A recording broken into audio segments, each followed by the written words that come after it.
मुल्क राज आनंद इंडिया के एक बहुत फेमस नोवेलिस्ट और इनकी लिखी हुई एक स्टोरी जिसका नाम था ए पेयर ऑफ मुस्टैशेस। एक ऐसी कहानी जिसमें एक चतुर व्यापारी की चतुराई और एक मूर्ख अति अभिमानी एक घमंडी अफगानों के वंशज की कहानी बताई गई है कि किस तरह से दोनों ही के बीच में मूंछों को लेकर विवाद होता है। कहानी कुछ ऐसी है, सेठ रामानंद जो कि ब्रिटिश इंडिया के एक बहुत चतुर व्यापारी हुआ करते थे और वो उस समय पर जो किसान वर्ग था उनसे गेहूं को कम दाम में लेकर मार्केट में उसे ज़्यादा दामों में बेचा करते थे। इस समय पर भारत में मूंछों का बड़ा अलग ट्रेडिशन चला करता था। मूंछों की भी एक सोशल कंडीशन हुआ करती थी। वो कंडीशन कुछ ऐसी थी कि जो बड़े मतलब किंग्स हैं, महाराज हैं, ब्रिटिश इंग्लिश जनरल्स हैं, नोबल्स हैं, ये सभी लोग लॉयन या फिर टाइगर मुस्टैशेस रखा करते थे, मूछें रखा करते थे, शेर जैसी मूछें। और जो व्यापारी वर्ग है उसके लिए बनाई गई थी गोट मुस्टैश, वो लोग गोट मुस्टैश रख सकते थे। ये सोशल कंडीशन हुआ करती थी उस समय की। और जो व्यापारियों से भी नीचे वाला वर्ग हुआ करता था, मतलब जो प्रोफेशनल्स हो गए, ये सभी लोग रखा करते थे चार्ली चैपलिन मुस्टैश। ऐसी कई वैरायटी की मुस्टैशेस उस समय पर चला करती थी और वहाँ की सोशल कंडीशन और क्लास के अकॉर्डिंग लोग अपनी मूंछों को रखा करते थे। अब ऐसे समय पर सेठ रामानंद अपनी चतुराई, अपनी व्यापारिक बुद्धिमानी से बहुत बड़े व्यापारी बन चुके थे। और वहीं पर था खान आजम खान जो कि एक बुद्धिहीन घमंडी अफगान वंशज था जिसके पास में अब जमीन का एक टुकड़ा भी बाकी नहीं बचा था। बचे थे तो सिर्फ कुछ गोल्ड की थोड़ी बहुत चीज़ें जिसको बेच कर वो अपना घर चला रहा था। लेकिन अभिमान अभी भी उतना कि हम अफगानों के वंशज हैं जो मुगलों के यहाँ नोबल हुआ करते थे और इसी घमंड में, इसी अभिमान में वो जीता था और वो रखता था इसीलिए। और इसी घमंड में वो टाइगर मुस्टैशेस रखा करता था, मतलब शेर जैसी मूछें रखा करता था।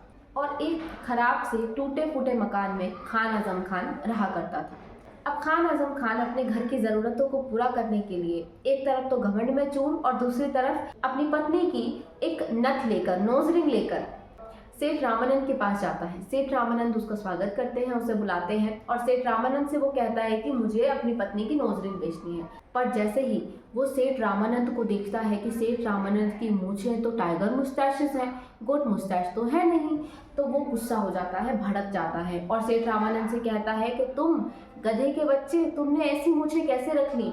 तुम तो एक व्यापारी हो और तुम लोग गोट मुस्टैशेस रखते हो। हम नोबल्स की तरह, बड़े बड़े राजा महाराजाओं की तरह तुमने मूछें क्यों रखी हुई हैं? सेठ रामानंद उसे काम डाउन करने की कोशिश करते हैं पर वो कहता है कि नहीं, पहले तुम अपनी मूछें नीची करो, गोट मुस्टैशेस करो।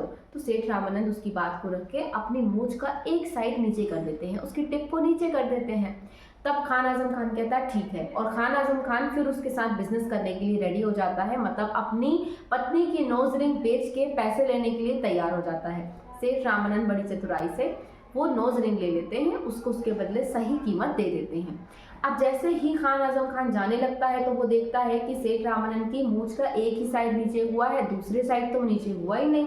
तो वो फिर गुस्सा हो जाता है, तुम गधे, तो अपनी मूछ का दूसरा साइड तुमने नीचे कैसे नहीं किया?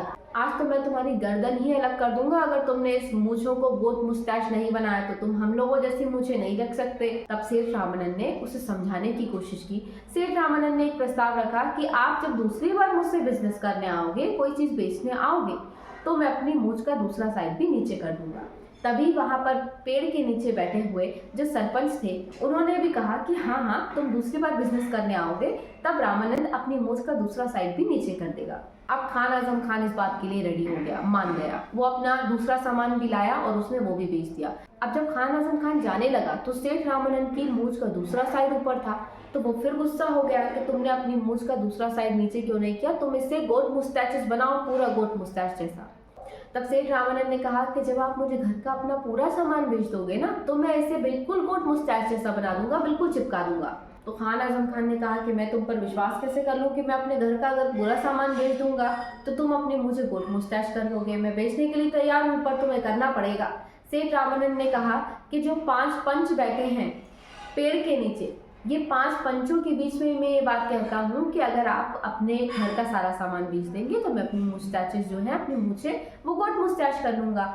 तो पंचों ने भी इस बात से एग्री किया कि हम एग्रीमेंट करते हैं कि अगर तुम अपने घर का पूरा सामान बेच देते हो तो हम सेठ रामानंद की मूछें गोट मुस्टैचेस करवा देंगे। और खान आजम खान इस बात को मानकर, पंचों की बात को मानकर वापस जाने लगता है और अपनी मूछों को ताव देते हुए कहता है कि मैं अफगानों की फैमिली से हूँ। और वहाँ बैठे हुए जो गरीब लोग हैं, दूसरे लोग हैं, वो सभी उसकी बात सुनकर हंसने लगते हैं। ये कहानी एक झूठे अभिमान और एक चतुर व्यापारी की चतुराई को दर्शाती है।